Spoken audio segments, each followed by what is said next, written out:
الحمد لله وكفى وسلام على عباده الذين اصطفى خصوصا على أفضلهم وخاتم النبيين محمد الأمين وعلى آله وصحبه أجمعين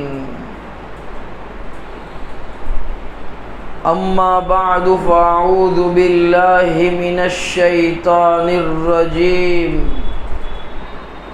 بسم الله الرحمن الرحيم ما آتاكم الرسول فخذوه وما نهاكم عنه فانتهوا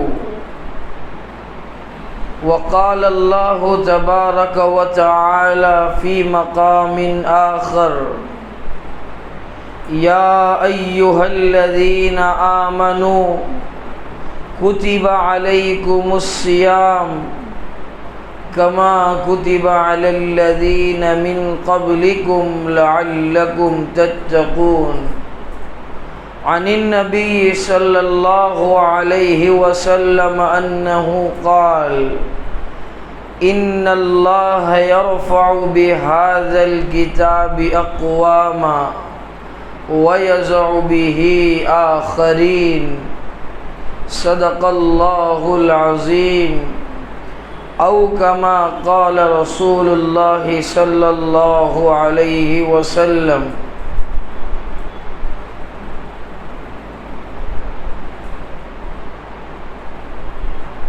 قرآن کریم کو اللہ رب العزت نے اس دار فانی میں یعنی اس ختم ہو جانے والی دنیا میں انسانوں کے لیے رولز کی قانون کی کتاب بنا کر بھیجا. دنیا میں ہم دیکھتے ہیں کہ بھائی ہندوستان میں رہنا ہے، اس کے قانون کو لحاظ کرتے ہوئے اور اس کے قانون پر عمل کرتے ہوئے رہنا پڑے. گاڑی چلانا ہے ٹریفک کے اندر تو ٹریفک کے جو رولز ہے، جو قوانین ہے، اس کو مد نظر رکھنا پڑے گا. ہمارے بچے کو اسکول میں ڈالنا ہے تو اسکول کے بھی چند قوانین ہے، چند رولز ہے، ریگولیشنز ہے، اس پر عمل کرنا پڑے گا. کالج میں ڈالنا ہے تو بھی اس کے قوانین الگ. مختلف مواقع پر مختلف قوانین پر عمل کرنا پڑتا ہے انسانوں. تو انسان کو اسلام کے اندر اگر داخل ہو کے اللہ کے قانون پر عمل نہ کرے تو اس کا اسلام اور اس کا ایمان کیسے کامل ہو سکتا؟ تو یہ قرآن کریم اسلامی قانون کی اور اسلامی رولز کی کتاب ہے.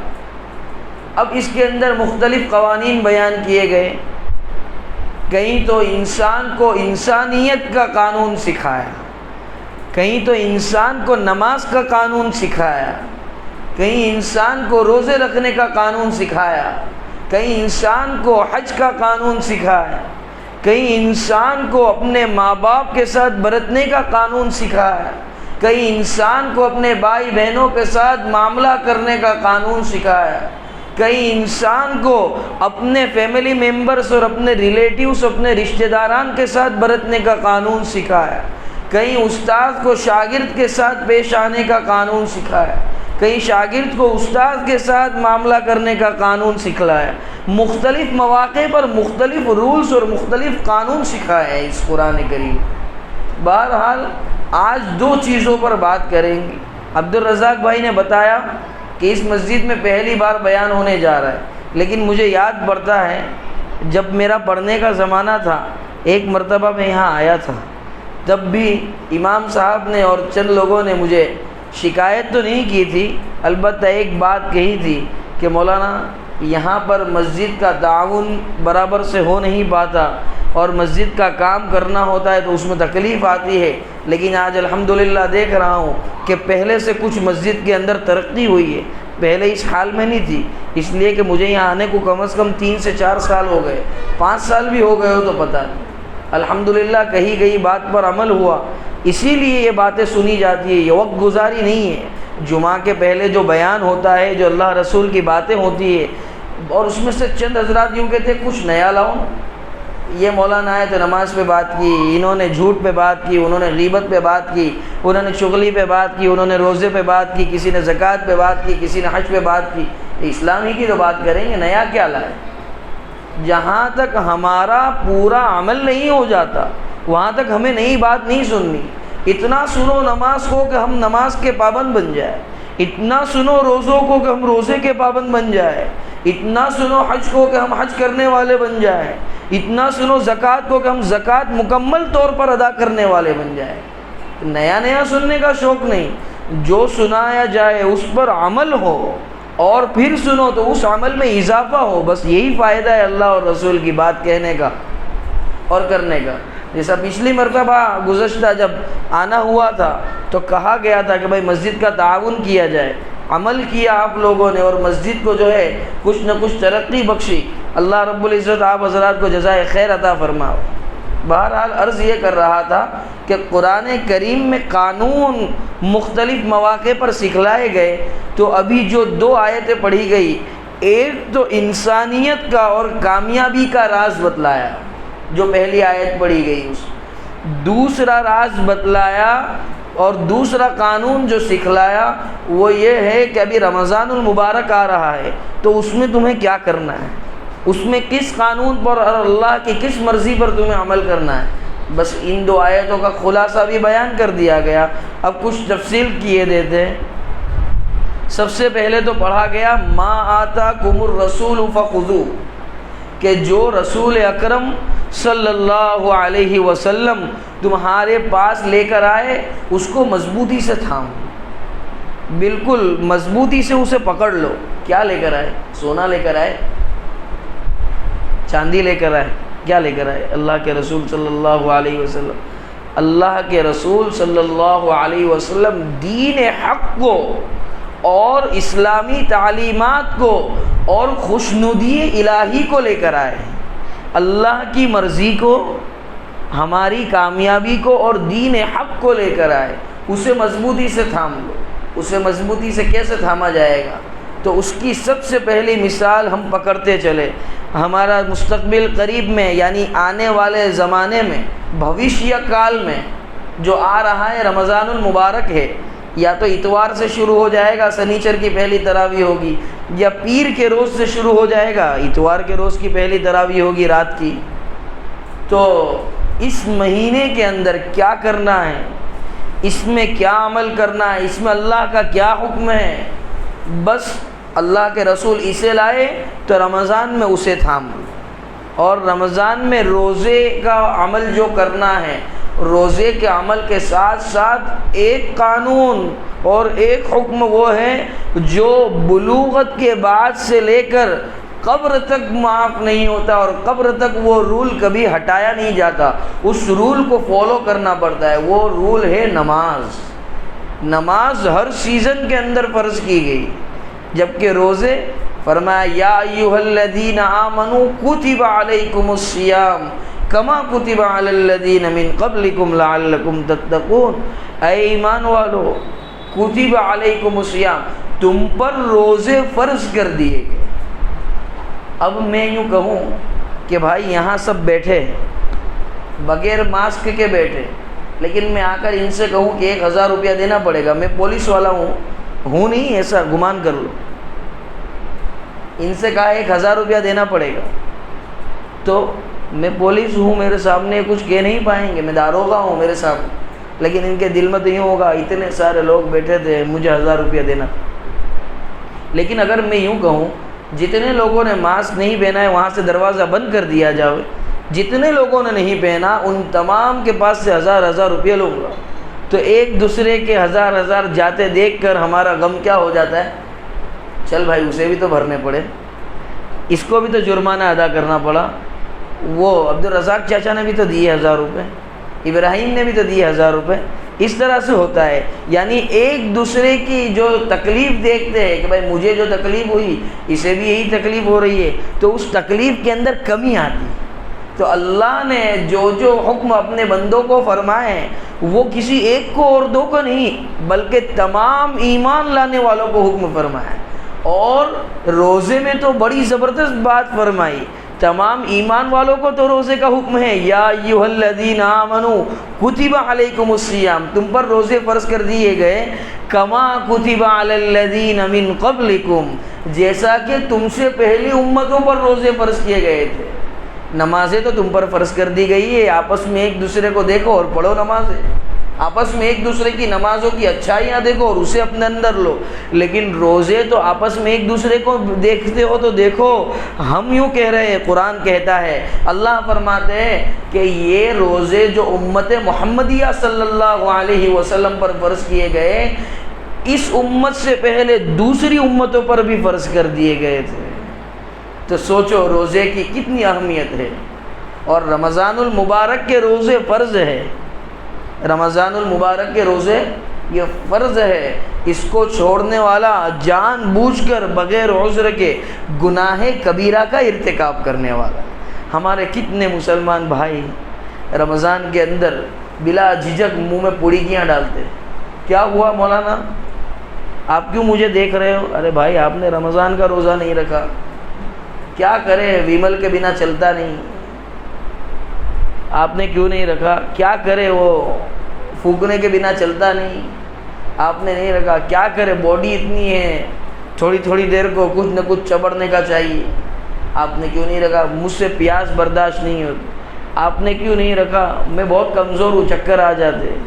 اچھا، بھوکے رہنے میں بھائی آپ کو چکر آ جاتے. ادھر ادھر دھوپ میں رکھڑتے ہو تب چکر نہیں آتے. ادھر ادھر شادیوں میں 6 گھنٹہ پوری رات جاگتے تب چکر نہیں آتے. بس اللہ کے حکم پر عمل کرنے میں ہی ہمیں چکر آتے. ارے اللہ کے حکم کو پورا کرنے میں اگر تھوڑی مشقت برداشت کرنی پڑی. ہم جب بھوکے ہوتے ہیں، یہ روزے کا حکم ہمیں جو دیا گیا، جب ہمیں بھوک لگتی تو ہم اس وقت جب اللہ کو پکارتے، ہمارا اللہ سے تعلق اور مضبوط ہوتا ہے. ہم اللہ کے اور قریب ہو جاتے ہیں رمضان میں. ویسے ہی رمضان کے مختلف فضائل ہے. رمضان کے معنی کیا ہے؟ رمز کے معنی. رمز کے معنی جلانے کے آتے، اپنے آپ کو جلا دیا جائے. روزہ ہمارے بدن کو جلاتا ہے. ہمارا بدن بھوک کی وجہ سے جلتا ہے. ہم پیاس کی وجہ سے اندر اندر کیا کرتے ہیں؟ برداشت کرتے ہیں، صبر کرتے ہیں. بھائی اللہ کے لیے صبر کرنا ہے. یہ اللہ ہمیں بھوکا رکھ کر کیا اللہ کے یہاں جو ہے رمضان کے اندر روزی کی کمی ہو جاتی ہے؟ نعوذ باللہ نہیں. اللہ کے یہاں پانی کی قلت ہو جاتی ہے اللہ کے نظام میں؟ نعوذ باللہ من شر ذالک نہیں. اللہ کیوں ایسا کروانا چاہتے؟ جیسا بقرعید کے موقع پہ اللہ نے فرمایا کہ آپ ذبح کرو، تو کیا اللہ کو ہمارا مٹن پہنچتا ہے، گوشت پہنچتا ہے؟ کیا اللہ کو ہمارے بہائے ہوئے بکروں کا خون پہنچتا ہے، ہڈیاں پہنچتی؟ ارے چمڑا پہنچتا ہے جس کے ذریعے جو ہے سویٹر وغیرہ بنائے جاتے نہیں. کیا پہنچتا ہے؟ تقویٰ پہنچتا ہے اللہ کو. اللہ بس ہمارا امتحان لے کر یہ دیکھنا چاہتے ہیں کہ میرا بندہ کتنے میرے حکم پر عمل کرتا ہے. میرا بندہ کیا میری مرضی میں راضی ہے یا خود اپنی مرضی سے زندگی گزارتا ہے.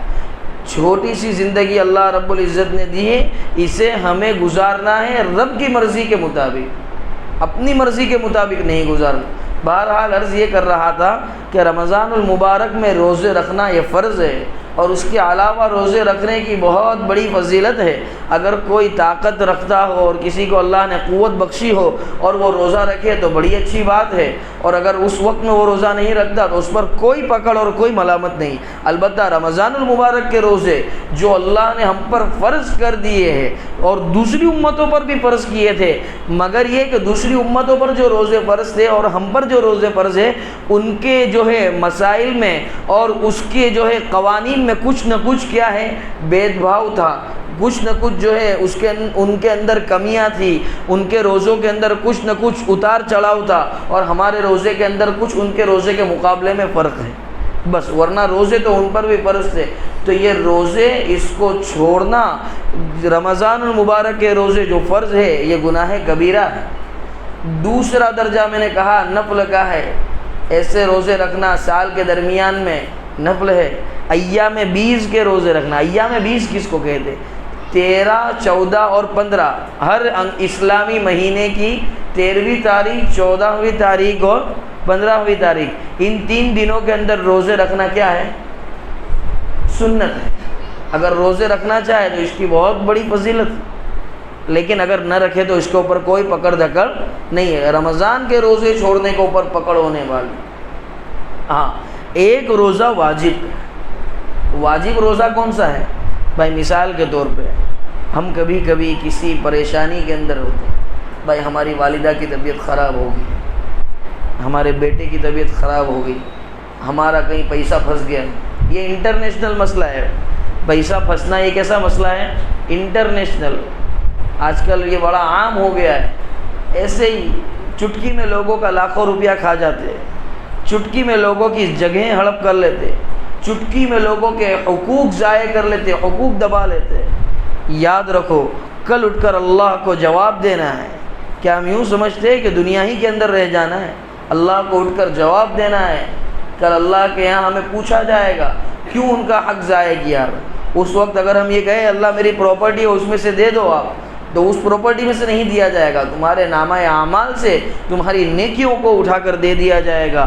اور جس کا حق تم نے ضائع کیا، جن لوگوں کے تم نے حقوق کو طلب کیا ہے، ان کے نامہ اعمال سے برے اعمال جو ہوں گے وہ تمہارے سروں پر بوجھ بنا کر لاد دیے جائیں۔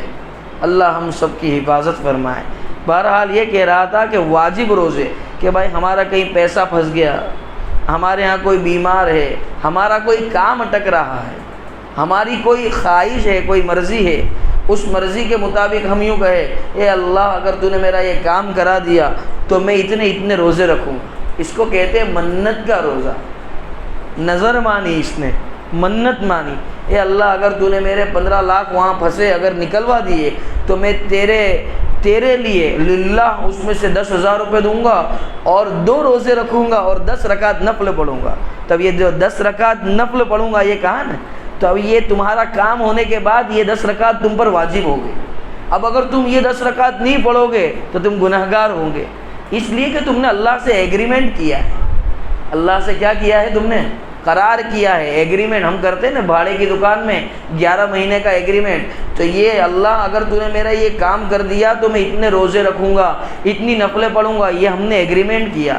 جیسا کہ ابھی میں ان سے یوں کہوں کہ آپ کی دکان مجھے چاہیے کرائے سے، یہ کہیں گے جی 4,000 روپے اس کا کرایہ ہے، میں نے کہا ٹھیک ہے مجھے چلے گی، تو اب یہ کہیں گے کہ نہیں چلے گی لیکن مولانا صرف 11 مہینے کے، صرف 11 مہینے کے لیے، 1 سال کے لیے، یا یہ کہیں گے 2 سال کے لیے، پھر 2 سال کے بعد نئی بات شاید خالی بھی کرنی پڑے آپ کو دکان۔ تو یہ اللہ کے ساتھ ہم نے ایگریمنٹ کیا، دیکھو اللہ آپ نے اگر میرا یہ کام کر دیا تو میں 2 روزے رکھوں گا اور 10 رکعت نفل پڑھوں گا، پھر دوسرا کام کر دیا تو دوسرا ایگریمنٹ اللہ سے پھر بعد میں کریں۔ تو یہ ایگریمنٹ کرنے کے بعد اگر اللہ نے ہمارا کام کر دیا، ہماری مشکلات کو حل کر دیا، اس کے بعد بھی اگر ہم نے ان نفلوں کو نہیں پڑھا اور ان روزوں کو نہیں رکھا تو اس کی بھی پوچھ گچھ ہونے والی ہے، اور اس پر بھی جو ہے ملامت کی اور وعید کی باتیں احادیث مبارکہ میں اور جو ہے اللہ کے نبی صلی اللہ علیہ وسلم کی زبان سے سننے میں آئی ہے، اور مضامین احادیث میں یہ بھی ملتا ہے۔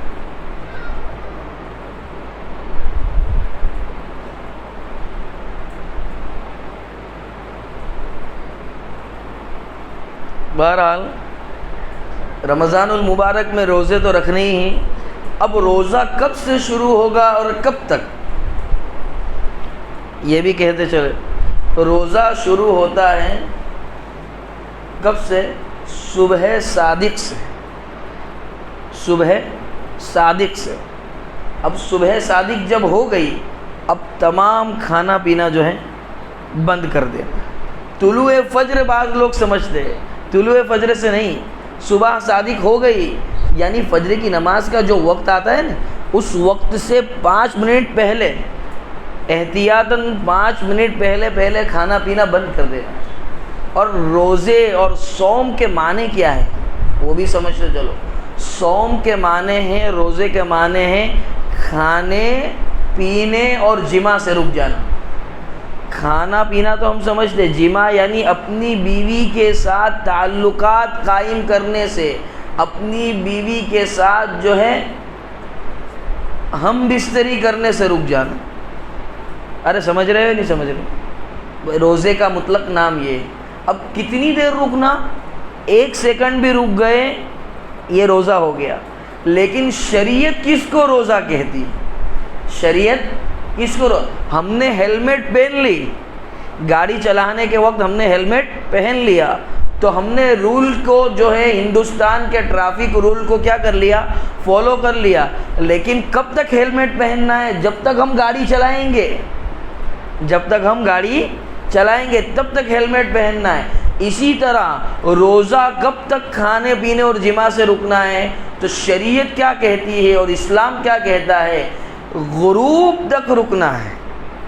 جب غروب ہو جائے، مغرب کی اذان ہو جائے، تب پھر جب مؤذن وہاں سے پکارے اللہ اکبر، مؤذن کہے اللہ سب سے بڑا ہے، اس وقت پھر ہمیں روزہ کھولنا ہے۔ مؤذن جب اذان دیتا ہے اس سے 2 3 4 منٹ پہلے ہو جاتا ہے غروب، لیکن اب اتنا سارا ہم رکے ہیں تو 2 منٹ کے لیے پھر کیوں ہم ایسا کریں؟ ہو سکتا ہے ہماری گھڑی آگے پیچھے ہو گئی، ہم پورا دن اللہ کے لیے اور اللہ کی مرضی کے لیے بھوکے پیاسے رہے ہوں اور ہماری بیوی سے الگ رہے ہوں، لیکن صرف 1-2 منٹ کے لیے اگر ہم اپنا روزہ ضائع کریں تو یہاں پر صبح صادق سے 5 منٹ پہلے کھانا پینا بند کر دینا ہے، اور غروب شمس جب ہو جائے، غروب آفتاب جب ہو جائے، اس وقت جو ہے ہمیں افطار کرنا ہے۔ اور بعض لوگ یہ کرتے ہیں کہ پہلے کر لیتے ہیں اور بعض لوگ بعد میں کرتے ہیں، نہیں ابھی بھی تھوڑا اور اللہ کے لیے بھوکا رہنا ہے، نہیں اب اس کی کوئی اجازت نہیں۔ اللہ نے جو کہا اتنا ہی کرنے کا، اس میں پلس مائنس نہیں کرنا، اس میں ڈیڑھ نہیں بننے کا۔ اللہ نے کہا یہ کرو بس، یہ اس سے کمی بھی مت کرو، اس سے زیادتی بھی مت کرو۔ اللہ نے کہا 4 فرض ظہر کی، اب اس کوئی کہے نہیں بھائی میں تو 8 پڑھوں گا۔ اللہ نے کہا سال میں 1 مرتبہ جو ذی الحجہ کا موقع آتا ہے اس وقت میں حج کرنا ہے، نہیں میں تو محرم میں بھی جاؤں، رمضان میں بھی میں تو حج ہی کروں گا۔ ارے تو حج پورا سال کرتا رہے، حج کے دنوں کے علاوہ پورا سال تو حج کے ارکان کرتا رہے، ادھر ادھر گھومتا رہے، وہاں پہ شیطانوں کو کنکریاں مارتا رہے، مزدلفہ جاتا رہے، عرفات جاتا رہے، مینا جاتا رہے، تیرا حج قبول نہیں۔ اور حج کے دنوں میں 1 لمحے کے لیے اگر تو حج کے مقامات سے گزر گیا تو تیرا حج ادا ہو۔ یہ اللہ کا حکم ہے۔ اللہ یہ تمام چیزوں کو دے کر ہمیں بھوکا پیاسا رکھ کر اور ہمیں تراویح والا عمل دے کر اور ہمیں جو ہے زکوٰۃ نکالنے والا بنا کر اور ہم پر حج کی فرضیت ڈال کر کیا ثابت کرنا چاہتے ہیں؟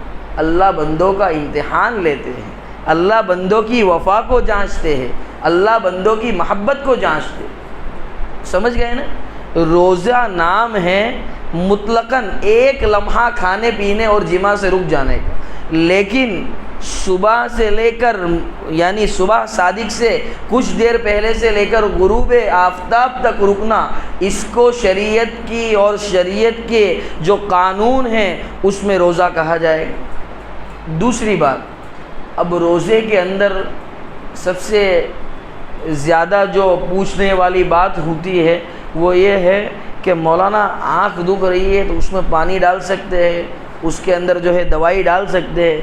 تو یاد رکھو ایک بات کو کہ جس چیز کا ہمارے بدن کی اور ہمارے بدن کے جس عضو کا تعلق براہ راست ہمارے جو ہے معدے سے، ہمارے پیٹ سے ہے، وہاں جو ہے پانی وغیرہ دوائی وغیرہ نہیں ٹپکا سکتے۔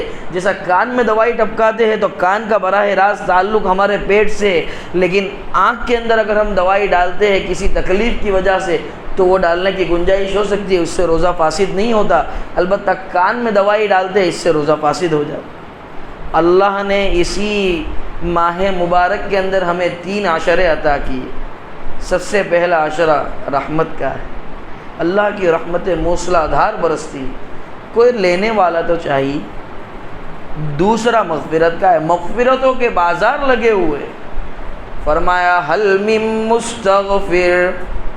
اللہ ویسے تو تہجد کے موقع پر آتے ہیں آسمان دنیا پر، لیکن رمضان المبارک میں تو اللہ کی رحمت کو کتنا جوش آتا ہے۔ 1 کے 70 ہوتے ہیں، 1 کا ڈبل نہیں، 1 کا 70 ہوتا ہے۔ 1 روپیہ صدقہ کرو اللہ 70 لکھ لے گا۔ اور احادیث میں تو مضامین جو ملے ہیں، بعض مضامین سے تو پتہ چلا کہ اس کے بھی اللہ کئی گنا کر دیتا ہے اپنے فضل سے۔ من جاء بالحسنۃ فلہ عشر امثالها، جو ایک نیکی کرے گا اس کی 10 نیکی لکھی جائے گی۔ اللہ تو اپنے بندوں کو دینے کے لیے، لیکن بندہ ہے کہ لینے کے لیے راضی نہیں۔ تو رمضان کا مہینہ اپنے آپ کو اللہ کا دوست بنانے کا مہینہ ہے۔ سب سے جلدی اللہ کا دوست بننا چاہتے ہیں اور ولایت کے مقامات طے کرنا چاہتے ہیں، اللہ والے بننا چاہتے ہیں، تو رمضان کا مہینہ جو ہے وہ بڑا مفید ثابت ہوگا ہمارے حق میں۔ رمضان کے اندر اللہ کی رحمت کاملہ متوجہ ہوتی ہے اور اللہ اپنے بندوں کو معاف کرنے کے در پہ ہوتے ہیں، اور آخری عشرہ جہنم سے خلاصی کا ہوتا ہے۔ اور جو ہے رمضان کے اندر انسان پورے سال کی کمائی کی زکوٰۃ بھی نکالتا ہے، ویسے کبھی بھی نکال سکتے ہیں لیکن عامتاً رمضان المبارک میں نکالی جاتی ہے، اس لیے کہ یہاں پر آفر چلتا ہے، آفر ڈسکاؤنٹ آفر نہیں چلتا ہے، یہاں پر ایک پہ ایک فری والا بھی نہیں چلتا ہے، 1 پہ 70 فری والا آفر چلتا ہے رمضان میں، اس لیے ہم رمضان المبارک میں زکوٰۃ بھی نکالتے ہیں۔ بہرحال جو آیت کریمہ پہلے پڑھی گئی، ما آتاکم الرسول فخذوہ، کہ جو رسول تمہارے پاس لے کر آئے اسے مضبوطی سے تھام لو، تو رسول قرآن کریم کو لے کر آئے اور قرآن نے کہا روزے فرض ہے رکھنا تو روزے رکھا کرو، اور احادیث سے پتہ چلا کہ رات کی تراویح بھی پڑھا کرو۔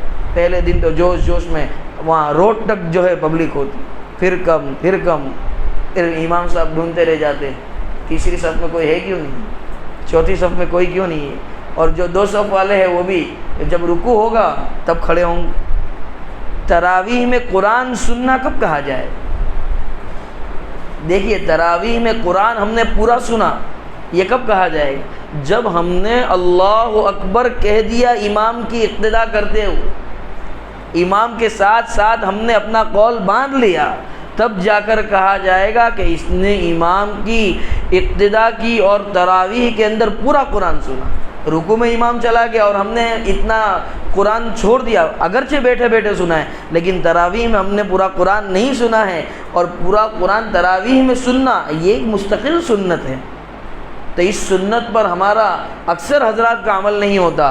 انشاءاللہ اس سال کے لیے سب پختہ ارادے اور پختہ نیتیں کریں کہ ہم پورا رمضان جو ہے امام صاحب کے پیچھے پہلے سے اللہ اکبر جو ہے امام صاحب کے کہنے کے ساتھ ساتھ ہم بھی کہیں گے اور پورا قرآن تراویح کے اندر سنیں گے۔ تیسری بات، ہم یہ سب کیوں کرتے ہیں؟ اللہ کو راضی کرنے کے لیے کرتے ہیں۔ رمضان کیوں آتا ہے؟ عبادتوں کے لیے آتا ہے، یا باہر ہوٹلیں سجانے کے لیے آتا ہے، محلوں کی زینت اور رونق بننے کے لیے آتا ہے؟ ارے ہمارے یہاں یہ ماحول ہے یا نہیں؟ پیٹرول کی جو ہے ٹانکی پھول کرا لیتے ہیں اور برابر سے ادھر ادھر معلوم ہونا چاہیے رمضان۔ مسجد آباد کرو، اور سب سے اچھی چیز ہم اپنے گھروں میں ہی عبادت کریں، ہم اکیلے ہی رہیں، ہم اکیلے ہی اللہ سے لو لگائے، اس لیے کہ مسجد کے مقابلے میں، اس لیے کہ مسجد میں لوگ زیادہ ہوتے ہیں، ہم گھر میں اگر بیٹھتے ہیں اور اکیلے ہوتے ہیں تو اس وقت اللہ کا جو قرب حاصل ہوگا وہ عام پبلک میں نہیں حاصل ہو سکتا۔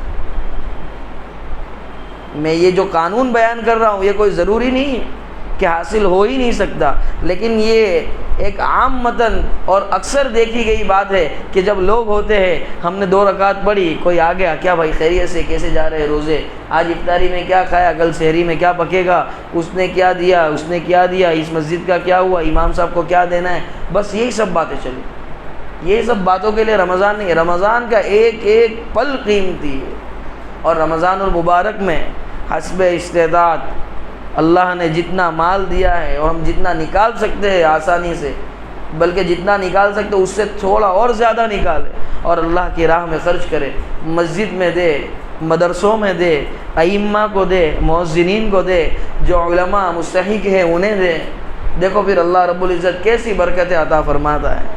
بہرحال ان تمام چیزوں کا خلاصہ اور ان تمام چیزوں کا کہنے کا مقصد یہ ہے کہ رمضان کی ہم 100% قدردانی کریں، اور اس رمضان کی قدردانی کے بعد سب سے بڑا جو مرحلہ ہے وہ موت والا مرحلہ ہے۔ سب سے بڑا جو ہمارے سامنے ایک مشن ہے اور ایک ٹینشن ہے، اسے ٹینشن اس کے حق میں کہا جائے گا جس نے زندگی کو اللہ کے اور رسول کے مرضی کے اور طریقوں کے خلاف گزارا، اور دعوت نامہ اس کے لیے کہا جائے گا جس نے اللہ کے اور رسول کے احکام کے مطابق اپنی زندگی کو گزارا۔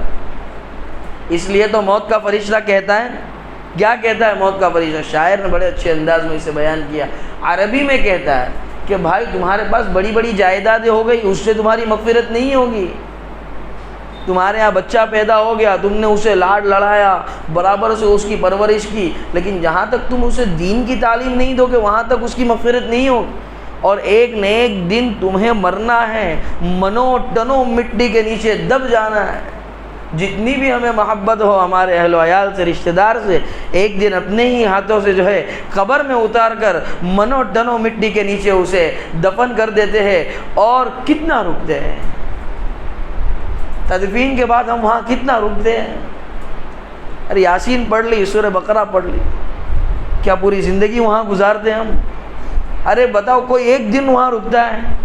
نہیں رکتا ہے، کوئی کام نہیں آئے گا۔ اللہ اور رسول کی مرضی کے مطابق اگر زندگی گزاری ہے تو وہ کام آئے گی۔ یا صاحب القصر المعلی ستدفن عن قریب فی التراب، اے بڑے بڑے محلات میں رہنے والے، اے مخملی بستروں پر سونے والے، اے اللہ کی نعمتوں کو استعمال کرنے والے، عن قریب تجھے مٹی والے گھر میں، جرسو میں والے گھر میں، اندھیرے والے گھر میں جانا ہے، دفن ہونا ہے۔ لہو ملک ینادی کل یوم لدول الموت وابنول الخراب، جب بچہ پیدا ہوتا ہے ماں باپ خوش ہو رہے ہیں، لوگوں کو مبارکباد دینے سے جو ہے وقت نہیں ہے، فرصت نہیں ہے، لیکن یاد رکھنا چاہیے ماں باپ کو۔ اس وقت ایک فرشتہ اعلان کرتا ہے بچہ آیا ہے اپنے گھر میں، اللہ کا شکر ادا کرو، اس کی پرورش کرو، اسے لاڑ لڑاؤ، اسے جھولا جھلاؤ، لیکن ایک نہ ایک دن اسے بھی قبر میں جانا ہے اور اللہ کے حاضر ہونا ہے۔ اور ہم کیا سمجھتے ہیں ہمیں دنیا ہی میں رہنا ہے؟ اب یوں کہیں مولانا ہم نے زبان سے کہا کہ ہمیں دنیا ہی میں رہنا ہے؟ ارے ہم زبان سے نہیں کہتے، ہمارا عمل یہ بتاتا ہے۔ سپیدی آ گئی، بڑھاپا آ گیا، ہم داڑھی رکھنے کے لیے تیار نہیں، بڑھاپا آ گیا نمازیں پڑھنے کے لیے تیار نہیں۔ ہمارے گھر میں حادثہ پیش آیا ایک جوان کی، اس کا مطلب یہ نہیں کہ صرف بوڑھوں کو ہی عمل کرنا ہے، لیکن بڑھاپا یہ موت کے آنے کی سب سے بڑی دستک ہے، ورنہ موت نے تو بارہا دستک دی ہے۔ روزانہ رات کو ہم سوتے ہیں، نیند یہ موت کی چھوٹی بہن ہے۔ رات کو سوتے ہیں اور ہم جب نیند میں ہوتے آزو بازو کا کوئی خیال نہیں ہوتا۔ سوچ لینا چاہیے کہ ہم نیند میں ذرہ برابر ہماری باڈی پر اور ہمارے جسم پر ہمارا کوئی اختیار نہیں رہتا، تو پھر موت جو یہ نیند کی بڑی بہن ہے وہ آئے گی تب کیا اختیار رہے گا؟ لوگوں کے ہاتھوں سے تو ہمیں غسل دیا جاتا ہے، ہم اپنی زبان سے نہیں کہتے بلکہ ہم اپنے عمل سے بتلاتے ہیں کہ ابھی تو ہمیں دنیا میں بہت جینا ہے، تو دنیا میں ہمیں بہت نہیں جینا، موت کبھی بھی آ سکتی ہے، موت کبھی بھی ہمارا گریبان پکڑ سکتی ہے۔ ہمارے دادا جان رحمۃ اللہ علیہ ابھی چند دنوں پہلے انتقال فرما گئے۔ سنیچر کے روز رات کو کچھ نہیں تھا، کوئی تکلیف نہیں تھی، رات میں دوستوں کے ساتھ گئے تھے کسی جگہ دعوت میں، دعوت سے آئے غالباً رات کے 1:30 بجے، کچھ نہیں، آئے وظائف پڑھے، اورات پڑھے، دعا کی اللہ سے، سوئے۔ 3:30 بجے کے قریب انہیں کچھ یہاں پر ہارٹ میں تکلیف ہوئی، بس بلایا ہمارے والد محترم اور کہا بس سورہ یاسین پڑھتے رہو۔ ابھی ہمارے چچا گاڑی لاتے انہیں اسپتال لے جانے کے لیے، اللہ کو پیارے ہو گئے۔ سوچا تھا رات کو دعوت میں جانے والے نے کہ اسے موت آ جائے گی؟ نہیں سوچا تھا، خیال نہیں تھا۔ ہاں وہ موت کو بہت یاد کرتے تھے، لیکن انہیں یہ تو نہیں معلوم تھا کہ ابھی میں دعوت کھا کر گھر جاؤں گا اور جو ہے فرشتہ میرا انتظار ہی کر رہا ہے، ابھی دعوت کھا کر گھر جاؤں گا، وہاں صبح میرے بچے قبر کھودنے والے کو کہیں گے کہ بھائی میرے والد صاحب کے لیے قبر کھودو، قبر کا انتظام کرو۔ وہ پوتا جس کو ساتھ ساتھ لے کر گھومے اور وہ بیٹے جس کو اپنی جھولی میں جھلا کر بڑا کیا، انہی بیٹوں اور انہی پوتوں نے اپنے ہاتھوں سے جو ہے منو ٹنو مٹی کے نیچے دبا دی۔ یہ ہے زندگی کی حقیقت۔ قلیل عمرنا فی دار دنیا ومرجعنا الی بیت التراب. بہت کم عمر اللہ رب العزت نے ہمیں دیے، دنیا میں بہت کم موقع ملا ہے. دنیا کی زندگی کو اللہ کے طریقوں کے مطابق گزار لو، دنیا کی زندگی کو سرکار کے طریقوں کے مطابق گزار لو، اور مٹی والے گھر کو جنت کا باغیچہ بنا لو. مٹی والے گھر میں جانا ہے، اس بات کا یقین پیدا کر لو، اللہ سے ہونے کا یقین پیدا کر لو. رمضان المبارک اللہ نے ہمیں دیا، جو گئے دنیا سے انہیں رمضان المبارک نصیب نہیں ہوا. ہمیں رمضان مل رہا ہے، ہم یہاں وہاں جا کر رمضان کی توہین کر رہے ہیں، ہم یہاں وہاں ٹائم پاس کر کے رمضان کی توہین کر رہے ہیں، اللہ کے احکام کو اپنے پیروں تلے روند رہے ہیں، سرکار کے طریقوں کو ہم اپنے پیروں سے لات مار رہے ہیں. پھر زبان سے کہے کہ ہمیں محمد سے محبت ہے، تو ایسی محبت اور ایسی وفا سوائے منافقت کے کوئی نہیں. یہ محبت نہیں، یہ منافقت ہے اللہ سے اور اس کے رسول سے. بس انہی گزارشات پر آج کی بات ختم کرتے ہیں. اللہ رب العزت صحیح معنوں میں رمضان المبارک کی قدردانی کرنے کی توفیق عطا فرماوے، اور رمضان المبارک کو اللہ کا حکم سمجھ کر اور سرکار کا جو ہے لایا ہوا دین سمجھ کر عمل کرے، اور اس کے بعد جو ہے موت کا استحضار رہے، اور موت کا حقیقی یقین اور اللہ سے ہونے کا حقیقی یقین، اور ہم سب کو ایک دن اللہ کو جواب دینا ہے، اس کا جو ہے 100% یقین اللہ رب العزت ہمارے دلوں میں ڈال دے. اللہ رب العزت کہنے سننے سے زیادہ عمل کی توفیق عطا فرماوے. وآخر دعوانا ان الحمد للہ رب العالمین.